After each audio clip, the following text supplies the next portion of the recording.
Indian പ്രധാനമന്ത്രി നരേന്ദ്രമോദി കഴിഞ്ഞാൽ ലോകത്ത് ഏറ്റവും കൂടുതൽ അംഗീകാരവും ആദരവും ആരാധകരുമുള്ള മന്ത്രി ആര് എന്ന ചോദ്യത്തിന് ഒറ്റ ഉത്തരമേ ഉള്ളൂ. അത് നമ്മുടെ വിദേശകാര്യമന്ത്രി എസ് ജയശങ്കറാണ്. മുൻ IFS ഓഫീസർ കൂടിയായ എസ് ജയശങ്കറിൻ്റെ നീക്കങ്ങളാണ് നമ്മുടെ അന്താരാഷ്ട്ര തലത്തിൽ തന്നെ നമ്മുടെ രാജ്യത്തിന് ഒരു മേൽക്കൈ നേടിക്കൊടുത്തത്. ഇപ്പോഴതിനെ അടിവരയിടുന്നൊരു സംഭവം കൂടി നടന്നിരിക്കുന്നു. അത് ബ്രസീലിൽ നടന്ന G20 ഉച്ചകോടിക്കിടയിൽ നടന്ന ഒരു സംഭവമാണ്. അവിടെ ഇന്തോനേഷ്യൻ പ്രസിഡന്റും ഇന്ത്യൻ പ്രധാനമന്ത്രിയും ഇന്ത്യൻ വിദേശകാര്യമന്ത്രിയും ചേർന്നുള്ള ഒരു ഉഭയകക്ഷി ചർച്ചയ്ക്കിടയിൽ നടന്ന സംഭവമാണിപ്പോൾ വൈറലായി മാറിക്കൊണ്ടിരിക്കുന്നത്.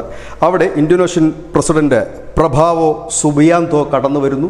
അദ്ദേഹത്തിന് ആദ്യം ഹസ്തദാനം ചെയ്തുകൊണ്ട് പ്രധാനമന്ത്രി നരേന്ദ്രമോദി, അതിന് തൊട്ടു പിന്നാലെ അദ്ദേഹത്തെ ഹസ്തദാനം ചെയ്താനെത്തിയത് നമ്മളുടെ വിദേശകാര്യ മന്ത്രി എസ് ജയശങ്കർ ആയിരുന്നു. ഇനി വീഡിയോ കാണാം.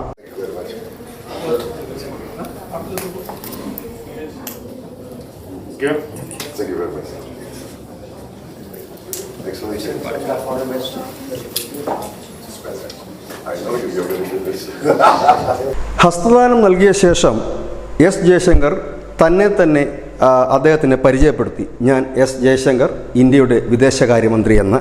അപ്പോൾ ചിരിച്ചുകൊണ്ട് പ്രഭാവോ സുബിന്തോ പറഞ്ഞത്, എനിക്ക് താങ്കളെ നന്നായി അറിയാം, താങ്കൾ ലോക പ്രശസ്തനാണ്, പരിചയപ്പെടുത്തേണ്ട ആവശ്യമേ ഇല്ല എന്ന്. ഇത് കേട്ട് മോദി ചിരിക്കുന്നതും വീഡിയോയിൽ നമുക്ക് കാണാൻ കഴിയും. ഏതായാലും ലോകത്ത് ഇപ്പോൾ തിളങ്ങി നിൽക്കുന്നത് ഇന്ത്യൻ പ്രധാനമന്ത്രി മാത്രമല്ല, ഇന്ത്യയുടെ മന്ത്രിമാർ കൂടിയാണ്. അതിൽ ഒന്നാമൻ ആരെയെന്ന് ചോദിച്ചാൽ അത് എസ് ജയശങ്കർ തന്നെയാണ്. കുറിക്കുകൊള്ളുന്ന മറുപടികളും കടുത്ത നിലപാടുകളും കൊണ്ട് ശ്രദ്ധേയനായി മാറുകയാണ് എസ് ജയശങ്കർ. മുസ്ലിം